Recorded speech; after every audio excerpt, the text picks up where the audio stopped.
Sordid Tales, the podcast. The thing that I loved about Seinfeld over other sitcoms was that it didn't wrap everything up neatly and give you a moral at the end and a happy. Yeah. We're all. Well, I want to.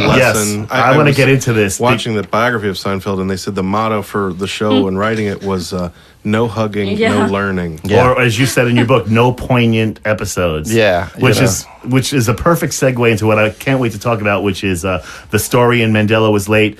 Let me see the title. So because I don't know if you all know that Yada Yada was nominated for an Emmy, and it was a very exciting time for Peter as he writes in his book. The story, it's from the short story. So then they gave out the Emmy for the sitcom writing, and well, yada yada yada. And in the story, he talks about going up against Ellen, and the puppy episode, which was the episode when she came out as a lesbian, and it got huge ratings, and it had the poignant moment. I want to talk to you about this because you. In the story, you talk about going through this. That was also the gauntlet puppy one. Yeah, it was the same one. Crying about the puppy. Yeah, okay. Yeah, she cried about the puppy and came out as a lesbian. Double whammy of an episode. Yeah. All right. Yeah, and that's set it up with a puppy. Spike it with the lesbian.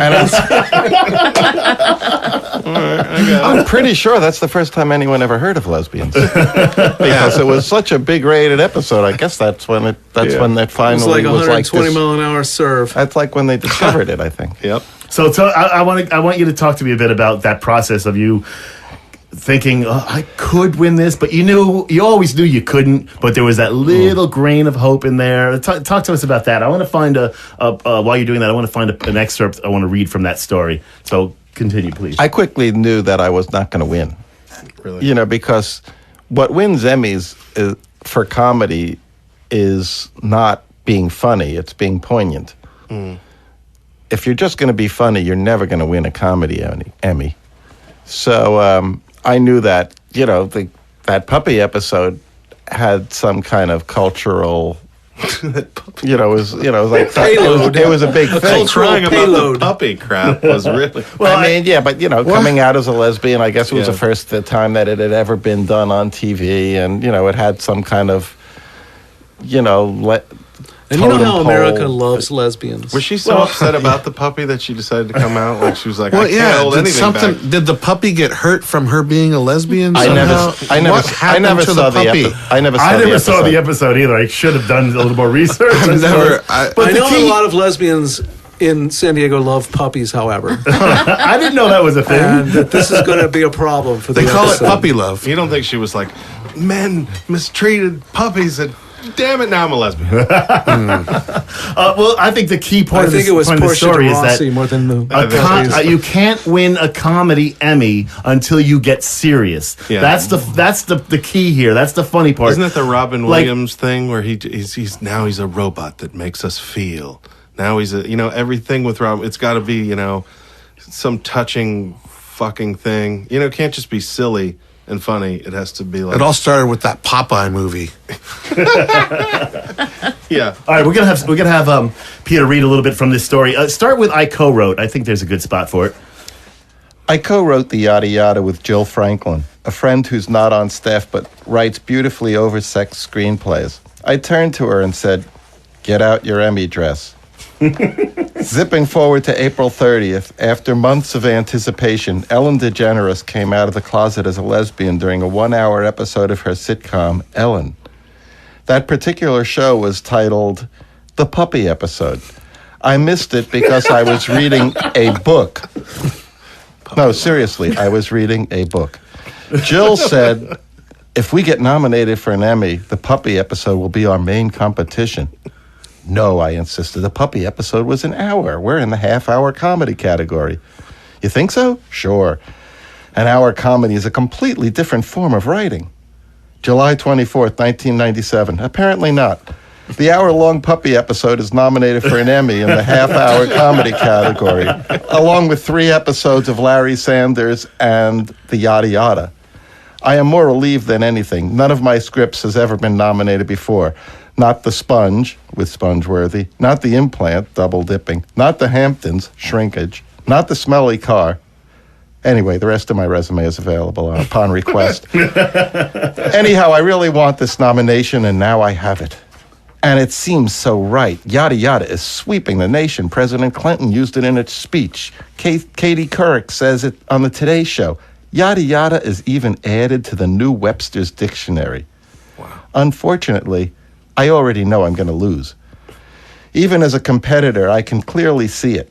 The puppy episode has the kind of emotional moments Emmy voters like to reward. A week ago, I overheard a woman at my health club saying that she cried during the puppy episode. And as everyone knows, if you make people cry, you can win an Emmy for comedy writing. That's so good. At Seinfeld, poignancy is forbidden. And really, if you think about it, 95% of the world is on the verge of tears anyway. So it's no big trick to push them over. That's so true. That's a good line. That is a great line. I'm sorry, but I really want to hear you read the part about when you start going through your speech. Oh, okay. Where is that? It's kind of just... What better a thing is for some? I really want to hear you read that part that you wrote. No, thank you. I really don't feel like doing that right now. I actually don't remember it. And, You know what's funny? On Netflix, they have the biography of We Seinfeld. remember it. And whoever edited the biography of Seinfeld's clearly not a comedy writer because they cut out some of the funniest lines. Like they go through the yada yada episode and they start the joke and they cut out the punchline. really? Yeah, they go, Elaine's, I've yada yada sex, you know what I mean? We went out with this guy, we go out to dinner. I don't want to ruin his joke, but, I had the lobster bisque, we went home, yada yada yada, right? Well, you just yada yada the best part, and they cut it out. They cut that out of the biography. When she goes, I mentioned the bisque. I know. Can you believe? That's unbelievable. I was like, how do they cut that out of the biography? That's the funniest part That's of the setup. You're setting up for it. But I just love that joke. Yeah, that's a great one. I went and after you brought it up the last episode, I went and looked at it online again because I hadn't seen it in a while. So funny. The way she says it too. I mentioned the bisque. It's her. Yeah, I mentioned the bisque. That episode also has anti-dentite. That's Yes. right. Oh yeah. Oh, wow. And according to Wikipedia, Peter, it says that you thought that would be the phrase that would catch on. Yes, that was the phrase I hoped would catch on. It did catch on a bit. Anti-dentite I really liked. But it never got into the dictionary. It never really made it. I loved Kramer. I loved Jerry saying, I am not an anti-dentite. And Kramer goes, you're a rabbit anti-dentite. I love that. I think I remember seeing an interview of you talking about how you came up with the idea of that. You were talking about how it would be funny if you had a guy who just converted to being a Jew and then started telling Jewish jokes, and then saying things like, "Oh, my people," I love that. Yeah. For 1,000 years, it's 2,000. Whatever. It's yeah. For 1,000 years, Whatever, my people, it's 2,000. Yeah, whatever. 5,000, even better. 5,000, even better. I like the idea of him being offended. Are you offended as a Jewish person? No, I'm offended as a comedian. Yeah. I love that joke. Yeah, that's the greatest. You got it? Doesn't he also say, Yeah. if he marries a Polish woman, he'll have covered every No, if comedy? he gets Polish citizenship, there'll be no stopping. That's Jerry. I got to say, that was Jerry's joke. That was a really funny That's really joke. funny. On August 10th, I come up with the first line of my acceptance speech. I didn't want to just win this Emmy. I wanted to win by a lot. August 23rd, I happen to know this is the day the Emmy voting takes place. I wear the exact same clothing as I did the day I was nominated. Unfortunately, on Emmy Day, I have to wear black tie. 5 years ago, when Seinfeld was racking up nominations left and right, I went haywire and bought an Armani tux. After a spate of Emmy Awards, Golden Globe Awards, People's Choice Awards, and Writers Guild Awards, this ceremony will bring down the amortized price of my tux to just under $400 per wearing.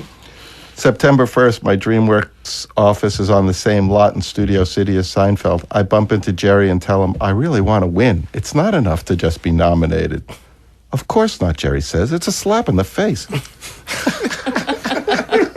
Line 2 of my acceptance speech. I'd like to thank Jerry Seinfeld, the most down-to-earth owner of 14 Porsches I've ever met. Once you come up with a few lines of an acceptance speech, you want to win more than anything you've ever wanted in your whole long life. Love that. Sordid Tales, the podcast.